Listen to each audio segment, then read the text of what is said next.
It's time to be showbiz updated. Narito na ang tatlo sa mga trending na showbiz balita this Wednesday morning. Una rito, nagkaroon ng knee injury and singer and actor na si Inigo Pascual matapos tumalon mula sa entablado sa gitna ng isang mall show na bahagi ng promo tour ng kanyang pelikulang Drags to Riches. Sa viral video, makikitang masigla nagpo-perform si Inigo bago biglang tumalon pababa patungo sa audience. Ngunit nang siya'y lumapag, tila naipit ang kanyang tuhod. Bagamat nasugatan, sinubukan pa rin ng aktor na ipagpatuloy ang kanyang performance. Matapos iyon, agad naman siyang tinulungan ng production staff.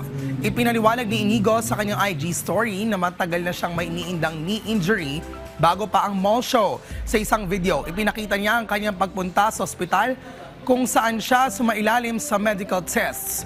Sa ngayon, wala pang opisyal na resulta ang kanyang check-up.